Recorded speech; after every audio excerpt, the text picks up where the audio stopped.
মুখ্যমন্ত্রী দেখলাম পুরো বাড়ি ঘুরে দেখলেন, ওপরেও গেছেন, একদম কি একটু যদি বলেন কি হলো?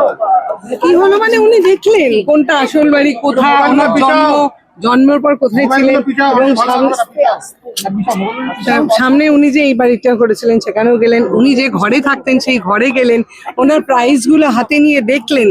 এটাই একটা বিশাল ওনার কাছে ইতিহাসগুলোকে মানে উনি রোমন্থন করলেন পুরো ইতিহাসটাকে। জিজ্ঞাসা করলেন কি বললেন, আবার কি আসবেন বললেন, কি বললেন উনি বললেন লক্ষ্মী পুজো আসবেন, প্রসাদ খাবেন এখানে বসে।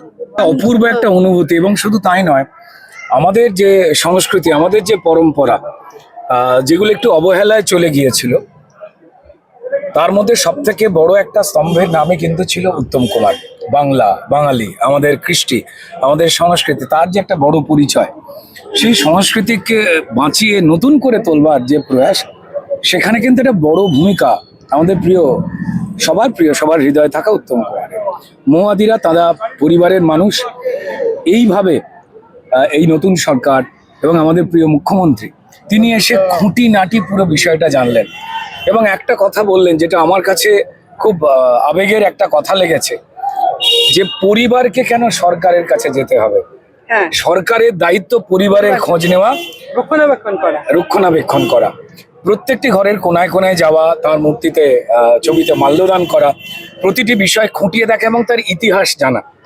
এবং আপনারা নিশ্চয়ই জানেন যে সামনেই উত্তমবাবুর জন্ম শতবার্ষে, সেটাকে খুব বড় করে করা এবং এই নতুন ভাবে যে আমাদের বাংলা ফিল্ম ইন্ডাস্ট্রি, সেখানে যে একটু অরাজকতার অশুভ বাতাস ঢুকে পড়েছিল 10-15 বছর ধরে, সেই বিষয়টা উত্তমবাবুদের যে গৌরব ছিল, তাদের যে একসঙ্গে থাকার যে প্রয়াস, সেটাকে যে একটুখানি ম্লান করে দিয়েছিল, সেটা যেন পুনর্বিন্যাস হতে পারে, তার একটা কোথাও যেন বড় ছাপ এই উত্তম কুমার নামটার সঙ্গে। সবকিছু উত্তম হোক, তার জন্য আমাদের সম্মানীয় মুখ্যমন্ত্রী। আরেকটা টালিগঞ্জে একটা বড় স্টুডিও তৈরি, তাই না? একটা কথা সবসময় ভগবানের কাছে কি বলতে হয়, ভগবান আমায় এটা দাও, আমায় ওটা দাও, যা ভগবান যা বোঝাচ্ছে।